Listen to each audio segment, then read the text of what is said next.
Ashama akkam nagaa jirtu ani Yoobsan Abbabeeti. Yoobsan Arbuu YouTube channel like, share, subscribe gochuu hin dagatina.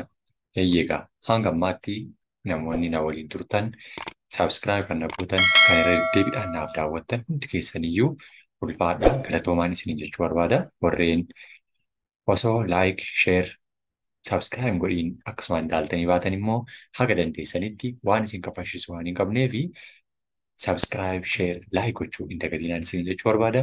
Eeyyeegaa har'ammoo mata duree haaraa fi boqonnaa haaraa gadaa kutaa tokkoffaatti gad deebinee mee haa ilaallu. Bakkeen nuti irraanfannee yookiin immoo haala kamiin sirni gadaa Oromoo ijoollee yookiin immoo daa'imman akkamiin barsiisuu jalqabee jira. Yookiin immoo akkamiin akka isheen seeraan seenaa fi duudhaa ishee barattee guddachaa deemtu akkaataa kamiin gochaa jira isa jedhu gadaa kutaa tokkoffaa keessatti mee haa ilaallu. Baroota darban keessatti kallattii adda addaatiin barnoota sirna gadaa osoo hin baratamiinii fi barnoota kan biraa keessatti haala nuti qubee waamnee guddannee ni jira. As keessatti haala ittiin barnoonni sirna gadaa kun tokkeen maalii jedhu boqonnaa tokkoffaa qabiyyee tokkoffaa godhannee kan ilaallu ta'a jechuudha.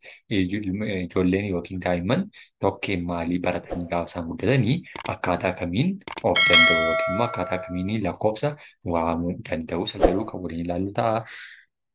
Ammas irra deebiidhaan Yoobsan Arbuu YouTube channel like, share, subscribe gochuu hin dagatina hiriyoota keessaniif illee akkasuma qoodaa hamma dandeessanitti wal haa jabeessinuun isin jedha. Eeyyeegaa gara barumsa kootti yeroo darbu barnoonni sirna gadaa kutaa tokkoffaa maalirraa jalqabaa isa jedhuu fi tokkeen maalii jedhee jalqaba. Tokkeen kan jedhu tokko jechuu ishee jirraa jennee lakkoofsaan gaafa deemnu tokkeen maalii jedheetu dhaloota barsiisaa deema jechuudha. Tokkeen maalii jechuun tokkittii kun quba harkaatiin kan argisiifamaa jirudha.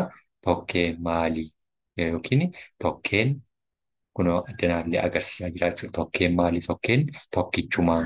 Tokkeen maalii tokkeen tokkichumaa kan jechaa guddanne jechuudha. Tokkeen tokkichumaa tokkeen maalii tokkeen tokkichumaa lamaan maalii lamaan mucha re'ee jedha. Lamaan mucha re'ee jechuun harmi re'ee yookiin muchi ishee uumama isheetiin maalidha lama kan taatedha jechuudha. Kun adda kana lama tokko kunooti tokko immoo kunoo uumama isheetiin muchi re'ee lama jechuudha. Tokkeerraa gaafa kaane harka quba keenyaa tokkittiirraa kaane tokkeen maalii tokkeen tokkichumaa lamaan maalii lamaan mucha re'ee jechaa deemna jechuudha. Haala kanaatiin tokkeen maalii barsiisuu dandeenya jechuudha. Tokkeen maalii tokkeen tokkichumaa lamaan mucha re'ee tokkeen maalii tokkeen tokkichumaa lamaan mucha re'ee sadan maalii sadan sussuumanii jechuun dhagaa sadii yookiin immoo distiin irra teessu dhagaa sadii jechuudha. Sussuumana jennaani kana sadan ishee kunooti goomjii ishee jennu jechuudha. Sadan ishee irra teessee jirti. Sadan sussuumanii tokkeen maalii tokkeen tokkichumaa lamaan maalii lamaan mucha re'ee sadan maalii sadan sussuumanii arfan maalii arfan mucha saawwaa kunoo muchi saawwaa afurii kan ishee re'ee irraa kan isheen adda taatu lama afur qabaachuu jechuudha. Kanaaf tokkeen maalii tokkeen tokkichumaa lamaan maalii lamaan mucha re'ee sadan maalii sadan sussuumanii arfan maalii arfan mucha saawwaa yookiin sa'a shanan maalii shanan quba harkaa shan jechuun shan quba harkaa shanan quba harkaa jaan maalii jaan jabbii qaraxaa hennaanii jaa jechuun kunooti tokko lama sadii afur shan jaa jabbii qaraxaa yookiin immoo jaa walakkaa guutuu tokko jechuudha. Jaan jabbii qaraxaa yookiin shan jechuun shan quba harka keenyaa kun shanan quba harkaa jaan jabbii qaraxaa. Torban immoo guyyoota torbanii keessatti kan nuti waamnudha. Torban immoo kunooti torban jechuun wiixatarraa kana wiixata kibxata roobii kamisa jimaata sanbata xiqqaa yookiin qidaamisa jennu dilbata yookiin sanbata guddaa isa jennudha.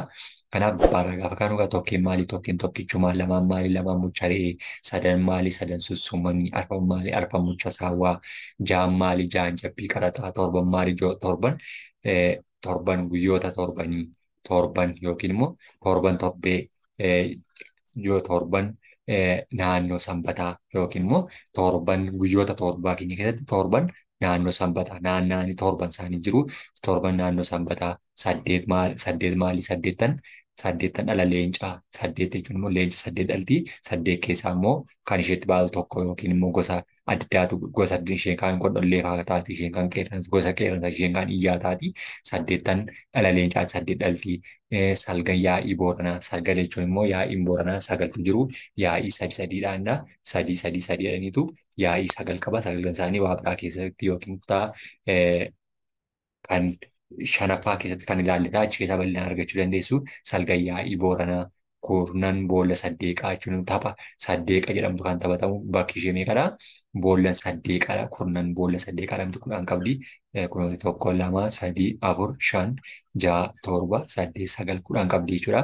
Kurnan boolla saddeeqaa jedhamee taphatamaa jechuudha. Gubbaadha gaafa gaanugaa tokkeen maalii tokkeen tokkichumaa tokkeen maalii tokkeen tokkichumaa lamaan maalii lamaan mucharee sadan maalii sadan sussuumanii arfan maalii arfan mucha saawwaa shanan maalii shanan quba harkaa ja'an maalii ja'an jabbii qaraxaa torban maalii torban naannoo sanbataa saddeettan maalii saddeettan dhala leencaa salgan maalii salgan yaa'ii booranaa kudhan maalii kudhan boolla saddeeqaa jedhamee taphatamaa jechuudha. Haala kanaatiin sirni gadaa daa'imman barsiisa jechuudha. Haala kanaatiin yoo isinitti tole laayik sheer sabskiraayib gochuun dagatina.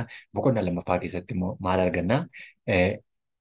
Waa jajuu yookiin immoo waa ol kaasanii faarsuudhaaf kan nu fayyadu akkaataa inni itti barsiisu yookiin daa'imman leenjisuu keessatti kan ilaallu ta'a. Egaa haala kana keessatti immoo jajuu keessatti wanta uumama addaa kan ta'e kan nuti jajnu keessatti egaa kun samiidha.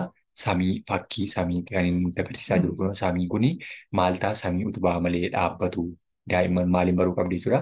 Uumamadha waan ta'eef samiin kun utubaa namni dhaabee miti kan ishee dhaabbatteef utubaa samii malee dhaabbatu lafa dhisaa malee diriiree lafa bareedduu kan fakkaattu lafa dhisaa malee diriiree jechuutiin kan ijoollee wal gaafatanii bishaan yaa'a oofa malee yaa'u yookiin yaa'a osoo namni hin dhiibin osoo namni hin gaffa'iin kan deemu bishaan yaa'a ofiidhaan kan inni yaa'u bofa luka malee deemu.